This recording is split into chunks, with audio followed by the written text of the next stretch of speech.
Many successful, accomplished, go-getter type women struggle with personal relationships, while everything else they touch turns to gold. They're really successful in a boardroom, yet unsuccessful in love. Would you like to know why? I would too. And so today we'll talk about being successful in the boardroom, yet unsuccessful in love. So please make sure you share this broadcast with your friends, family members, colleagues, neighbors, anyone who must hear this.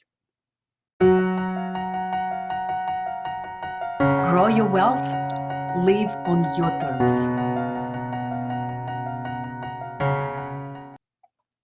Hello, beautiful people. Welcome to the Conversations with Experts, the show that connects you with experts in different areas of life. Our intention is to help you be your best self and create your best life. I'm Millen Livis, the host of the show and financial independence mentor. I noticed that there are two kinds of people in the world. Those who spend their whole lives working just to make ends meet, and those who enjoy the freedom in their lives because they figured out how to make their money work for them. If you desire to work because you want to, not because you have to, and not worry about money when you are in your 60s, 70s, or 80s, then start planning your way to financial independence now. Go ahead and download the Wealth Planner for free at this link. Go ahead and download it and start working your way through it right away. And if you want real-time support, join my free Facebook group, Wealth Building for Powerful Women. And here's the link for that as well. All right? Okay, and let's move on to our topic today, which is successful in boardroom, unsuccessful in love. And my wonderful guest today is Louise VN Liebenberg. Louise, I hear you perfectly. Thank you so much for joining me today. Thank you so much. I am very excited about the topic of our conversation today. And I want to start, I have a lot of questions for you, but I want to start with introducing you to our listeners because it's very interesting, the area of your specialty is very interesting. So Louise is an international best-selling author, transformational coach and counselor who specializes in adult child syndrome, self-esteem development, and transforming unresolved grief. As your fearless, magnificent catcher, Louise believes in your ability to shine, overcome, and transform your life and your relationships. Wonderful. Thank you for being with me again. So, Louise, I want to start with the question about adult child syndrome. What is adult child syndrome and why you chose to specialize in this area of counseling? Okay, so adult child syndrome is when we grow up in any kind of circumstance that is going to make us act like adults before we're supposed to. And the range of circumstances are quite wide. So it can include from addiction, one parent or both, parents being absent because of war itself, a parent dying, any kind of instability where the child has to step up and be an adult before the child is supposed to be. So your childhood is robbed and you learn coping skills which gets you through childhood. But then you get into the adult world. And in the adult world, those coping skills, which is very often, there are different personality types. And so it's not that straightforward. But the one that we are talking about when we say very successful in the boardroom is that you are going to be typically the rescuer, the fixer, the responsible one, the perfectionist, and it is going, and you're going to be highly driven because a lot of your self-esteem is going to come from the job that you do. So now I have described a lot of people. A lot of people are like, yes, that's me. And it's a fantastic attribute in the boardroom. It is, however, not good in your personal life. I could Because not agree. I could not agree more. so then we have this problem that we have very successful people and who like to look perfect, who looks like everything is in control, and silently behind the doors the relationships are just falling apart. And that is an enormous amount of the world population. So 70 to 80% of the world population are adult children, yet it's not being addressed. So we walk around with all these scars that are underneath and unresolved griefs, and with coping skills that are not meant to be lasting past 17, 18 years old. And now we don't know how to take care of ourselves. We know how to take care of other people, how to look perfect, and how to excel, but not for relationships. And Okay, so it all stems from your our experience, in the childhood, like up to 7 years old, up to 10 years old, something like that, right? yes, it is. Because you asked the second part of your question was, how did I get involved with it? Because I'm an adult child, so enormously driven. I I'm the hardest worker that I know, maybe except you. But I mean, I can see a driven woman because I know I am one. And I know how much I've put into getting where I want to be. And when I'm determined, I'm going after it. And that is, again, fantastic if you want to be successful in the boardroom. But so what happened is that my father was alcoholic and my mother obviously paid all her attention to keeping life going. And then they got divorced and she was single and it was messy and she was falling apart and her health was bad. And on top of everything, I was a very bad fit for her. She didn't see me as part of her tribe, so I felt rejected from very small. But highly driven and very responsible.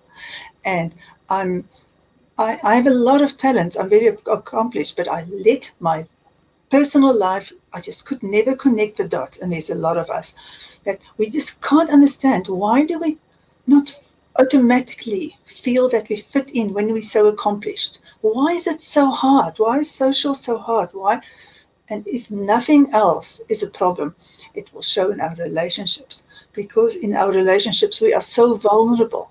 We open up and we invite people into our space, and we've got expectations and hopes. And this is the one place where we drop our guard. The one place where we want somebody to see us and appreciate us for us, not for what we do, and to support us and be there for us. But we bring those boardroom ways of us, the manners, the coping tools, into our everything and every part of our life. And it doesn't work in relationships. You know what? I just love this conversation because in my work with my clients, I often bring up masculine energy, feminine energy, and to be successful in the boardroom, you have to operate from your masculine energy, but to be successful in your relationships, in a bedroom, etc., etc., you've got to switch from this masculine energy to feminine energy, and it's so essential. So you think that that's the main reason why there is this disconnect among very successful go-getter type women that are very successful in their businesses or maybe their career, yet they have challenging time in their relationships. You think that this syndrome is the main one, or there are other causes? Like, what do you think? Look, this syndrome is so pervasive when we say 70 to 80% of the world. And and we have to also step, because there's one other thing which is extremely important, and that is that we, as our generation, the generations who are in the boardrooms right now, are changing the world perception. Even 20 years ago, we were talking about it's impossible to go through the glass ceiling. Now we know it's possible, and we know, but we still think we have to do it all. And we feel guilty if we don't take care of a house and we are not cooking and cleaning. And we feel very, very apprehensive about asking a man to do that, because we have not made those switches about the role of a man and the role of a woman in a relationship. So we still tend to take so much on ourselves. So when we add that to already somebody who is driven and liking to look perfect and liking to do things your own way, um, and liking to have stuff done in a very perfectionistic way. So it's hard to get help when you're perfectionistic. And you take the fact that we are loathsome, we don't like asking a man to come and help us wash the dishes, because we simply, never mind take over my life, I need to go to the boardroom. We have a guiltiness. We are not yet at the stage where little girls are brought up to be CEOs. It's So like, basically, I just want to make sure that I follow you. So basically, we evolved, and we evolved from being domesticated kind of a women type to being career oriented and success oriented women, and yet the habitual and cultural programming that we have to take care of the household, of the kids, of the shopping, etc., it's still there. So basically, we like double down on ourselves. Is it right? yeah, totally. And then if you're already an adult child, if you already have this built-in responsibility, over responsibility and perfectionistic attitude, and you still have that societal outlook on the roles of male and female inside the privacy of your home, I'm not talking about the boardroom, then when you ask for support, you ask for support with guilt or with resentment, and then you don't understand why you don't get it. You don't And ask. the partner sometimes expects this too, because it's not only us who Yeah, have this programming, right? The partners also expect, like yeah, you're the woman, you're the mother, you're the wife. Like why can't you cook? Why can't you whatever, right? yeah, All these expectations and um, expectation to conform to societal, cultural,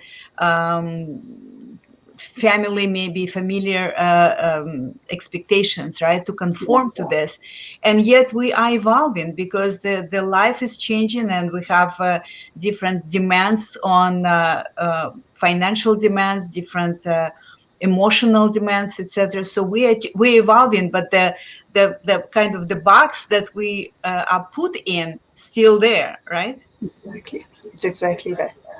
And then we are surprised when we struggle at home, because we're battling two enormous forces. We're battling our habitual upbringing, all our outlooks, limiting beliefs, because our limiting beliefs keeps us from shining.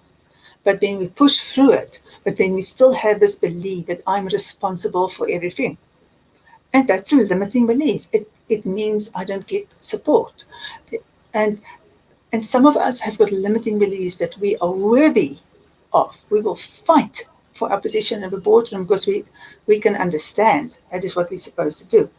But when it comes to the emotional stuff, a lot of us don't truly believe that we are worthy of that love and connection, especially if you didn't get a lot of input, positive input as children. So we are talking again, at least 70 to 80% of us are walking around looking okay and managing our days perfectly, and making sure there's a nanny and a something, and I'm going to kill myself, and I'm going to work until 2 o'clock in the morning, and I'm going to get everything perfectly done. So we manage our lives to great detriment. But inside, we don't believe that we are really worthy of that love, connection, support. We we don't know that we were born acceptable, and that we are we can ask for so much more, not guilt somebody or shame somebody or use emotional blackmail, but we can just ask. But it is not easy, because we've got this double force that we've got to go against. Louise, I also want to ask you, thank you so much for clarifying this. It's very, very important and very obviously very deep and hidden belief that, like you said, 70 to, I didn't know, I didn't have the statistics, but 70 to 80%, that's a huge size of population. So could you please talk to us about unresolved grief and how this affects our relationships, our functioning in the world as well, both Oh, in the such a good boardroom and question. in the bedroom. Yeah, it's such a good question. Now, most of us are going to learn before we get to the boardroom. We are going to learn that we need to start managing our emotions. So by the time when we are successful, we are usually able to at least keep the mask on. But it's going to affect our management style. So let me just take a few steps back. So what happens during childhood is that something happens to us. A little girl is raped, and the mother doesn't know it, or you never say anything. A father disappears, and you never see him again. Your mother is unstable, and she moves from relationship to relationship, and she's falling apart the whole time. Or you just simply have a mother who's very critical and expect you to be perfect, and she doesn't like who you are. She likes you to be like her, so very critical. So a small range of stuff. It happens surprisingly often to people. And so you will have big griefs. Being raped is a big grief. Having somebody criticize you day in and day out. Having somebody only accept you if you live up to what they want for you is small, accumulative, terrible grief because you don't ever feel good enough unless you do what they want to do. So, with all these different griefs, the big griefs and the small griefs, when we are small, we blame ourselves. That's the first thing that we have to know. We just blame ourselves. We just try harder and we work harder on ourselves and we try to be better. Now, look how amazing that is in the boardroom. That is the stuff that makes us succeed. But when we keep on blaming ourselves, nothing is ever good enough. That hole inside us is not filled by anything. We need more, and we'll do the one thing that we are aware of, which is how to get success, because that we can see. We are trained to go after that. So, but we don't know how to accept because we've not had it. We don't know how to accept it, love and support in because we don't believe that we are worthy because we have to work so hard always and we are guilty. So Luis, I just want to clarify something because what you're describing is unresolved grief, right? Is it the same as unresolved trauma, or it's slightly yeah, different? no, it's the same. The same. It Okay. really is. Just It wanted to really is the clarify. same. But when you say trauma, then some people imagine that trauma is somebody was killed, somebody had cancer, there was a big car accident. So we Mhm. don't understand that we've got little traumas and big traumas. So I'd rather talk about grief because then we understand it's something that can happen anytime on your timeline.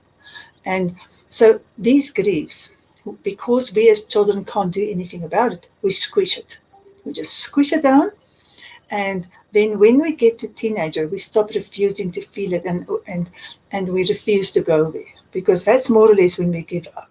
So between 12 and 16, we usually give up and realize that our hopes and hoping to be accepted, hoping to be seen for ourselves, hoping that people will hear our voice and see us as individuals, we usually give up on that. And so that is that is the time when we, in our formative years, that we are going to go either to rebel or we're going to go to perfectionist.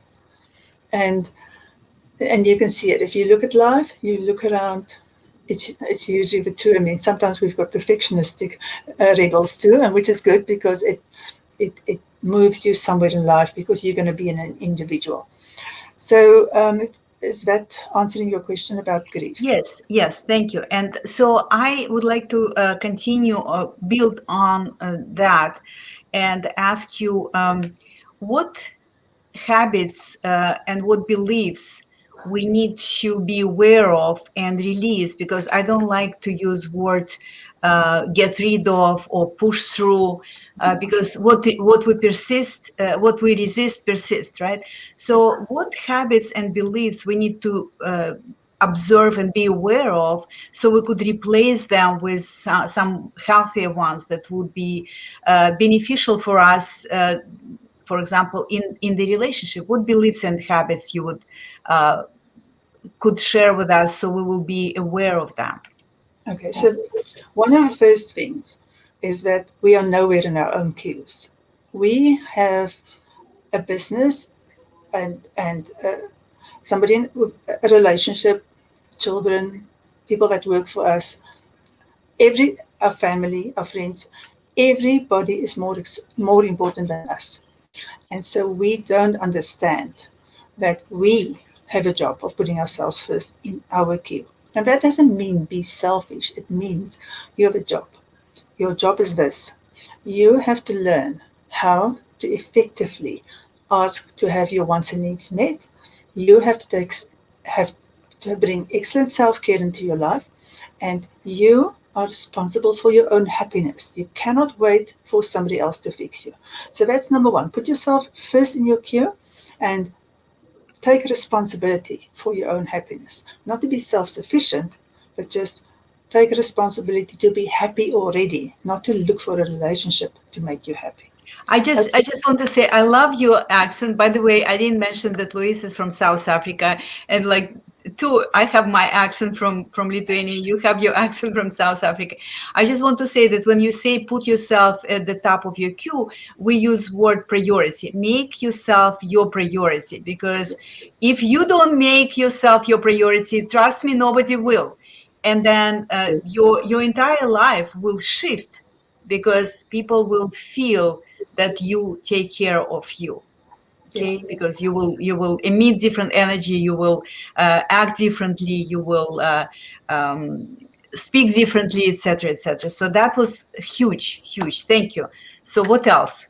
Because also you will attract better opportunities to you and better people to your circle. So that is why it's the number one for me. Because Okay. likes attract likes, right? So Yeah, when you absolutely. become this vibrant, this filled with vitality person, you will attract similar people to you, not whiners, not waiters, etc., etc. Okay, got it. But there's something more. When you start taking care of yourself, people treat you better because they suddenly know you're not a walkover, a pushover anymore. Not because you're harsh, because a lot of people get somewhere by being harsh, but because you have self respect. And therefore, you just get better. Better people who support you and cheer you on, which is very important, and people who will support you and in getting and taking care of yourself. Okay, so the second one is there's a long list of limiting beliefs that we walk around with, and we don't even know. And most of them comes out in our speech. So the second very important thing is to start looking at how you speak. And there's a few words that you want to go scratch out of your vocabulary today and never use them again. And the first one is, I am just. You are not just. You are amazing. You are marvelous. You are one of a kind. You are not just. Take that word and toss it over. Never use it again. There's no just Love it. about it. The second one is, I have always. If you have done something, always, you have decided on that when you were 6 years old or even younger, and you are ruling your own life by the views of a 6 year old. Always 6 years old, 4 years old. And it's a hurt statement. I have always, it's a self protection statement. You're an adult. You do not need to have always rule. You can decide in the moment. This is working for me. Oh, no, thank you. I'm passing. Drop I always. And Love it. the place of it, you put I can choose or not. Mhm. Okay, but the next one is I um, I lost my train of thought here now. So okay, so I'm just I always, and here's a big one, listen to this because a lot of people say this. This is just me. Full stop. Now the conversation is over. Whatever you try and say to this person who's so obvious to you, no, you're not getting through. This is just who I am. Nothing gets through. A statement that definitive is a limiting statement. This is just who I am. There's the just again. This is who I am. No, you have infinite potential to grow. Infinite. Don't limit yourself with those definitive statements. In the place of it, the next tool is you're an adult. You have a voice and you have a choice. So in the place of those definitive statements, you say, I choose to or I don't choose to. I can or I don't need this in my life, thank you. So you have a lot of choosing options.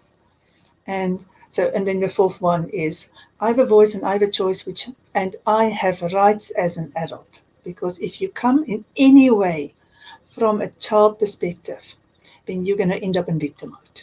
You are the victim of, say we talk about this relationship. So this person you're in a relationship with, just don't help me. I'm the victim of this person. This person is doing it to me. I'm feeling like this. So you want to watch out for that, to be the victim of somebody because you don't step into your own adult powers. If you are in a relationship and you are feeling like a victim, you are participating. You have made a choice to be in this relationship and you don't know how to speak, but you're still there. And you have made a choice. And you've known long before you actually got very deep into it, you've known there's something off, but you still went because your heart needed somebody. You know, this is so huge what you just said.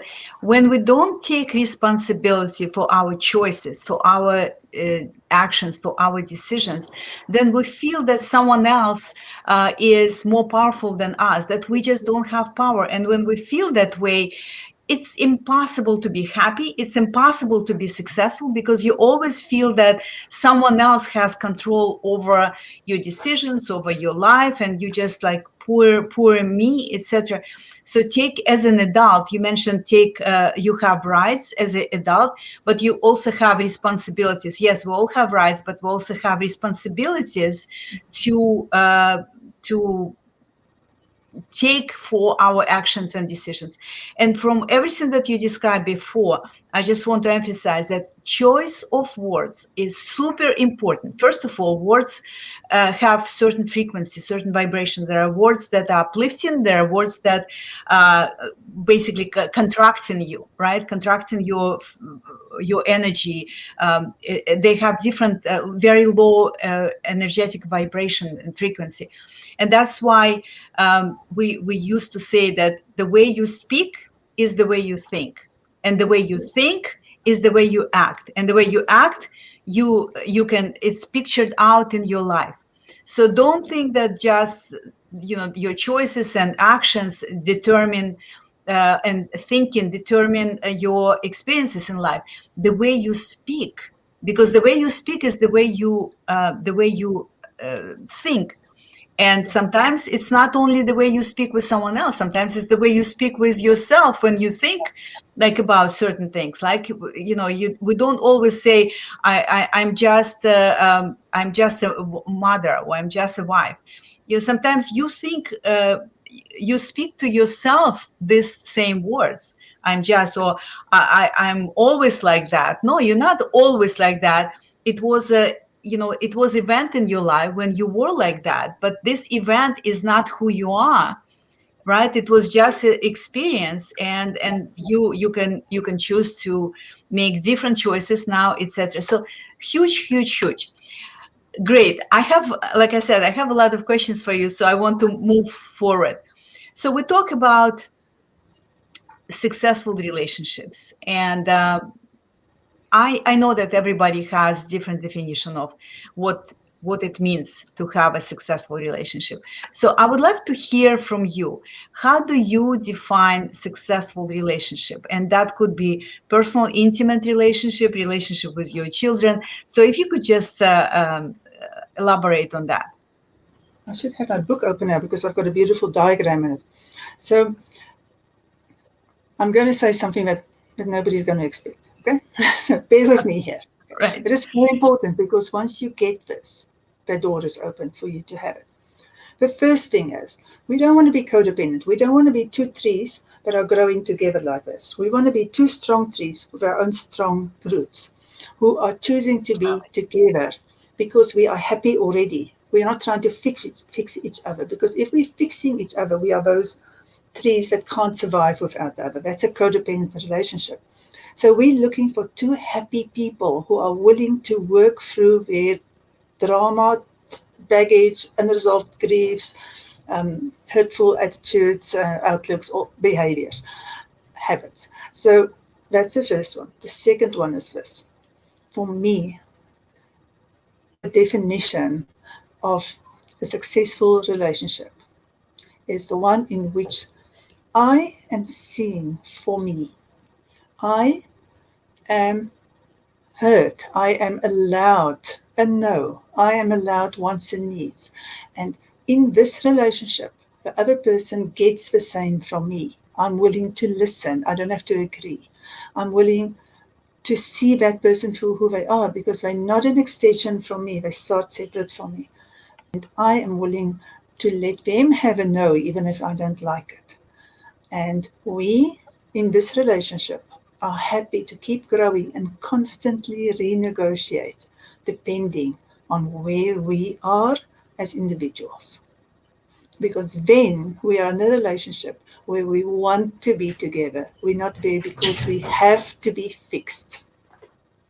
I love it. I just absolutely love it, because it happened to be my belief that any relationship should be a relationship between two whole people, not half and half, right? And I know we have this expression, my better half, etc. But you are your better half as well. Yeah. So you've got to come into a relationship as a whole person, not as someone who needs someone to complete you, right? That's huge. You And are not another half. thing. Yeah. And another thing that I love what you said is that sometimes we say, I have rights for this, I have rights for that. But just keep in mind that relationship is a two-way street, it's a tango, and whatever is allowed for you should be absolutely allowed for your partner. Absolutely, without any questions. Louise, wonderful. And I want to ask you, if someone wants to learn more from you and maybe even work with you. Could you tell us where people can find you? And if you have some gift for us today, it would be great too. Yes. So my website is Infinite Potential. It's an I with a dash. Yes, thank you. Because I know that we all have infinite potential. And so remember that, I with a dash, infinitepotential.com. And on there's a lot of free gifts that you can get. There's an ebook that tells you the habits that you can drop. The most important habits that you can drop if you want to improve all your relationships and get support. And then I've got a Limiting Beliefs Worksheet, and I believe you will send out the link or post the link. And you can also get it on my website, but the link that you have is better. So on it, you can also go and see how you can work with me, which is a variety of ways. I do one-on-one. I also have a VIP program for very busy people who needs to fix stuff very fast. If you have an emergency in your life, and I'm still cheaper than divorce. So they can find all this information on your website. That's wonderful. And I just want to say that I will write the description for this interview, and in the description you will find exact link to the gift that Louise is offering you today. Thank you so much, Louise. It was wonderful and very important conversation. Thank you, all of you who join us today.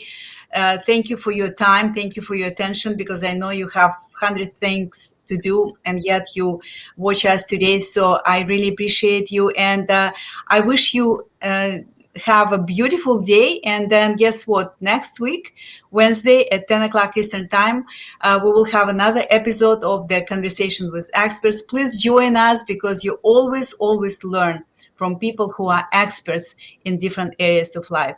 Thank you. Have a beautiful day. Take care. Bye.